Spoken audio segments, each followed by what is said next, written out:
In today's video, we take a look at one of the most interesting fights in boxing history. Riddick Bowe versus Muhammad Ali. The last thing you hear most when analyzing boxing fights is that styles make fights.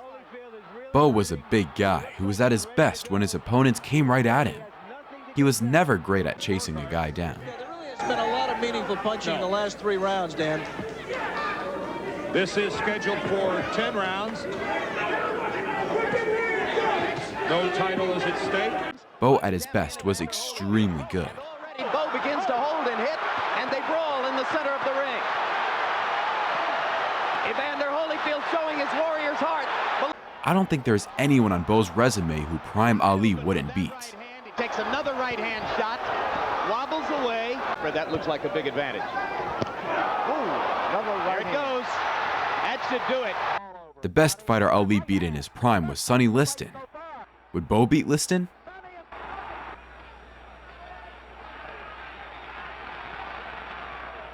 Both guys have good chins, and more importantly, good recuperative powers.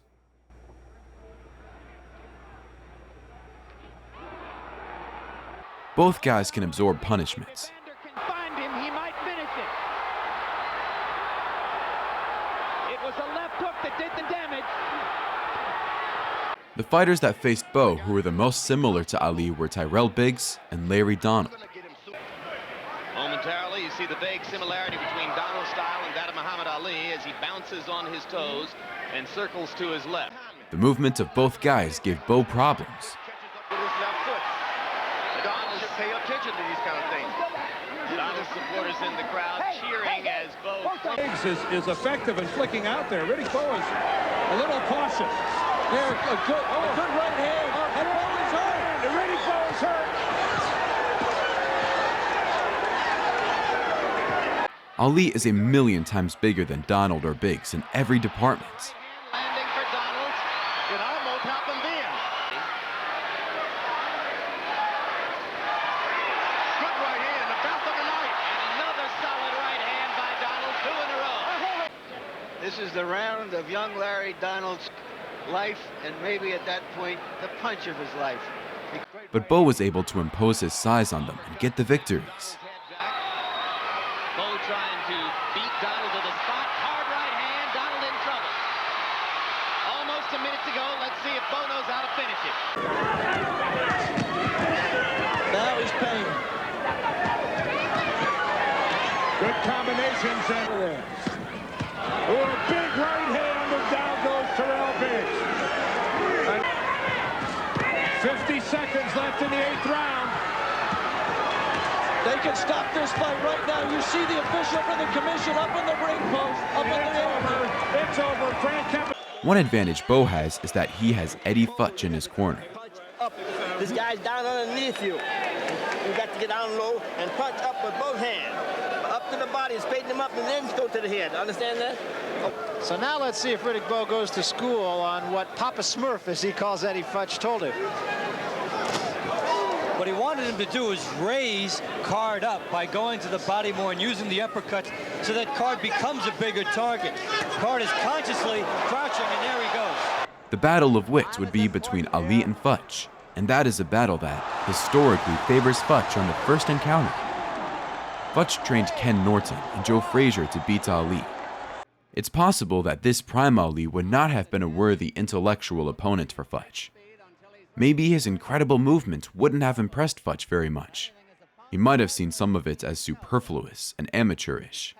I think that if 1966 Ali fought a Riddick Bowe trained by Eddie Futch, his amazing chin, willpower, and fortitude might have been tested and called into play well before we saw them. Muhammad Ali was flat on his back, but he's a well-conditioned athlete. I think Bowe had a very good jab. I suspect that Futch would tell him, as he told Norton to jab when Ali jabbed. Now you see, now let's see how long he tries to keep that distance. There he is. That's the jab, and that's the distance he needs. 3 left hooks to the side of Bowe's face. Bowe sticking the jab and landing virtually. Mike caught him with a left hook. Wear opponents down.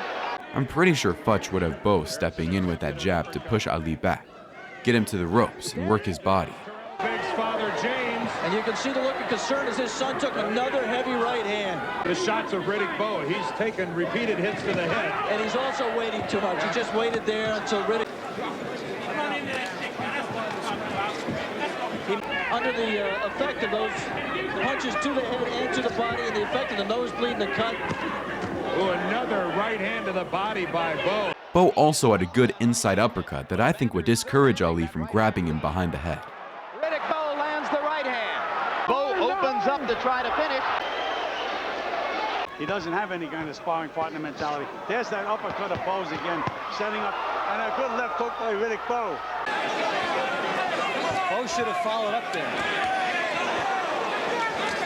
Uppercut and left hand behind it. 2 jabs there. When he works behind the jab, you can see how effective he is. Futch would also home in on Ali's potential susceptibility to left hooks. There goes Clay on the floor.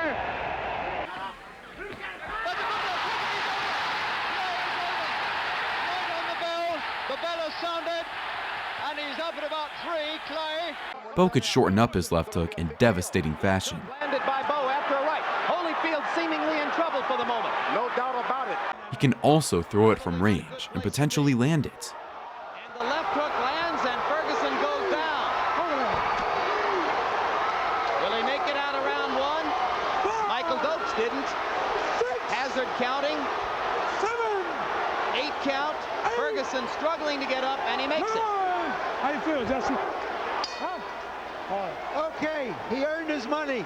He can keep his money. The bell saved him. Bowe is also known to have a temper.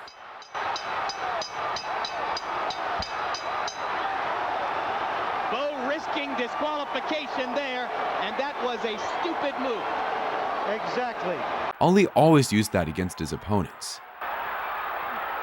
And a left hand for Holyfield. And they swing and swing after the bell. And look at this. Hands very low. Tell Henry Cooper to stay in shape. He's just threatening, and he's teasing Cooper. I'm not sure Bowe would have the temperament to remain composed while dealing with Ali's antics. Trying to protect himself, can't do it. Left to the face, a left and a right, Williams down. My opinion on the fight is that I think Ali beats Bowe, but it might be close. Williams in his back doors is getting hit at will, a left or right. Clay has him going down on his, sitting down above us, survive the round. A left by Clay, a left and a right, Williams flat on his back, but the blow. Bowe would definitely have some movements here and there, but not enough to do the damage he would need to do to win this fight. Ali would constantly force Bowe to turn, and Bowe would not get set enough to throw his hook or right hand. He'd be constantly looking for Ali, and for me, Bowe never looked that great when he had to look for his opponents. I think a decision victory is most likely, but a stoppage for Ali is also a distinct possibility, because Bowe is going to be running through red lights to get to Ali. When Bowe decided to impose his size on Herbie Hyde, he ran into punches to get his own up. Right there, you see Bowe's knees buckle from those 2 uppercuts. Bowe simply doesn't care about taking Hyde's punches Hard right hand underneath by Hyde. because he believes that he has more firepower. Bowe landed only 9 punches in the round. Hyde was on the canvas 3 times. He is willing to take punches to land his own, and that makes him very dangerous. Missing a punch. Ali did have the power to seriously hurt Bowe, especially after 8 to 9 rounds of catching him cleanly consistently. He did stop Liston and Foreman. If a KO did happen, I don't think it would be a clean KO. I think it would be a referee stoppage kind of thing. My prediction on this fight is Ali by unanimous decision.